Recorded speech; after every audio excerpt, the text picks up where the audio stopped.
नमस्कार मित्रांनो, पूजाच रेसिपीजमध्ये तुमचं सर्वांचं अगदी मनापासून स्वागत आहे। आषाढ महिन्याला सुरुवात झालेली आहे, त्यामुळे आज आपण आखाड तळणार आहोत। तर त्यासाठी आज आपण खास करून तिखट पुरी कशी बनवायची ते बघणार आहोत। तर त्यासाठी लागणारं साहित्य बघून घेऊया। इथे मी 2 वाटी गव्हाचं पीठ घेतलेलं आहे, 2 टेबलस्पून तेल घेतलेलं आहे मोहन घालण्यासाठी, 1 टेबलस्पून तांदळाचे पीठ, 1 टेबलस्पून बेसन, 1 टेबलस्पून बारीक रवा, हाफ टीस्पून सफेद तीळ घेतलेले आहेत, 1/4 टीस्पून ओवा घेतलेला आहे, 1/4 टीस्पून हळद पावडर, 1 टीस्पून लाल तिखट, अर्धा टीस्पून धने जिरेची पूड घेतलेली आहे, चवीनुसार मीठ घेतलेला आहे आणि हे पीठ भिजवण्यासाठी पाणी घेतलेलं आहे। इथे एक बाउल घेतलेला आहे, तर त्यामध्ये आपण गव्हाचं पीठ काढून घेणार आहोत। बेसन, तांदळाचं पीठ आणि बारीक रवा, त्याचबरोबर सफेद तीळ, ओवा आपण हातावर थोडासा असा कुस्करून टाकणार आहोत, याने स्वाद छान येतो। कोरडे मसाले आणि मीठ सुद्धा यामध्ये टाकून घेऊया आणि हे सर्व आपण हाताने एकजीव करून घेऊया।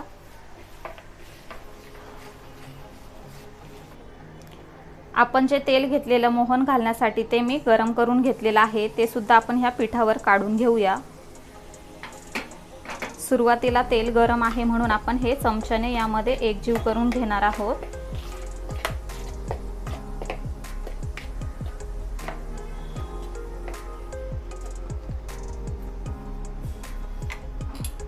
आता आपण हे तेल व्यवस्थित ह्या पिठाला चोळून घेणार आहोत या पद्धतीने।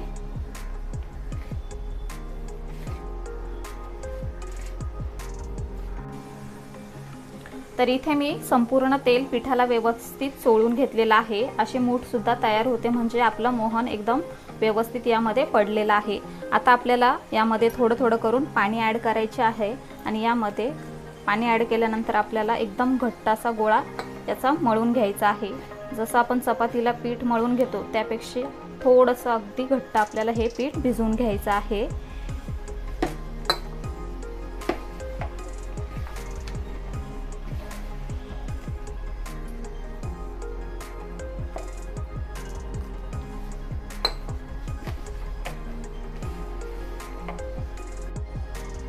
इथे आपलं पीठ मळून तयार झालेलं आहे। आता आपण हे झाकून 15 मिनिटांसाठी बाजूला ठेवून घेणार आहोत।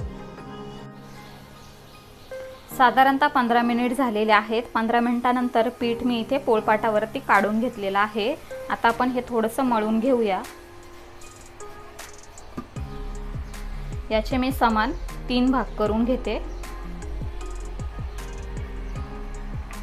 एक भाग आपण यावरती असा थोडासा मळून घेऊया आणि थोडंसं मी गव्हाचं कोरडं पीठ घेतलेलं आहे, तर यामध्ये आपण हे असं घोळवून घेऊया आणि आता आपण याची पोळी लाटून घेणार आहोत।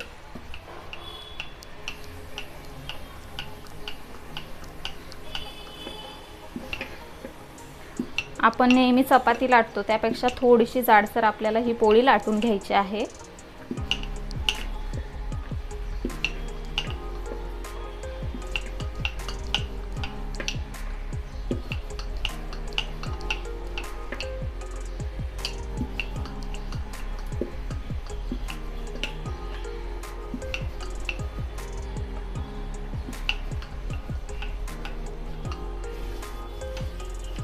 हे बघा, इथे मी पोळी लाटून घेतलेली आहे। एवढ्या जाडीची ही पोळी मी लाटून घेतलेली आहे। इथे मी एक वाटी घेतलेली आहे, त्याने मी पुऱ्या पाडून घेणार आहे, जेणेकरून समान एकसारख्या आपल्या सर्व पुऱ्या तयार होतील।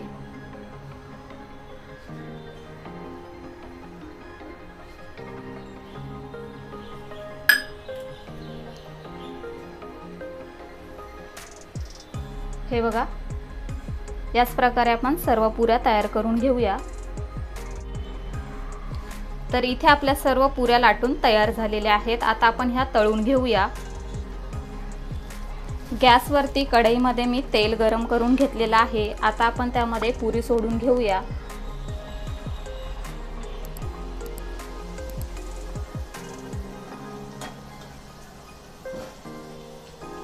या प्रकारे आपल्याला झाऱ्याने यावर तेल उडवून घ्यायचं आहे। पलटून घेऊया।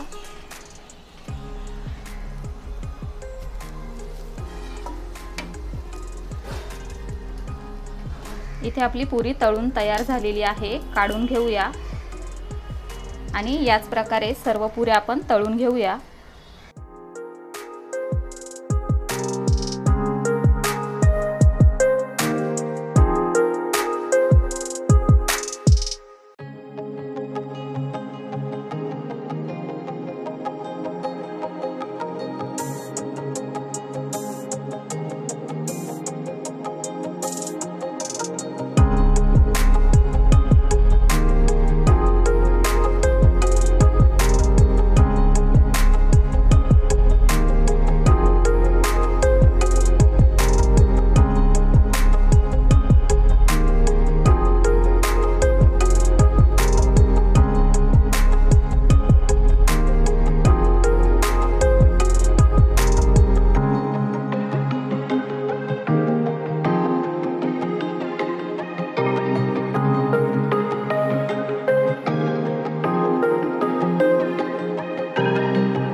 तर अशा प्रकारे इथे आपल्या तिखट पुऱ्या बनून तयार झालेल्या आहेत।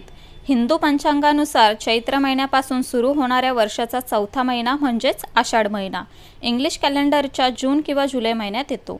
यावेळी भारतात भरपूर पाऊस पडत असल्याने हा पावसाळ्याचा महिना म्हणूनही ओळखला जातो। या महिन्यात जास्तीत जास्त तळणीचे पदार्थ खाल्ले जातात, म्हणूनच याला आखाड तळणे असे म्हणतात। आज आपण गव्हाच्या पिठापासून तिखट पुऱ्या कशा बनवायच्या ते बघितले। व्हिडिओ कसा वाटले ते आम्हाला कमेंट करून सांगा। व्हिडिओ आवडल्यास त्याला लाईक करा, शेअर करा आणि अशाच नवनवीन रेसिपीज बघण्यासाठी पूजास रेसिपीजला सबस्क्राइब करा। लवकरच भेटूया अशाच एका नवीन रेसिपीसह। तोपर्यंत bye bye, take care, eat healthy, live healthy.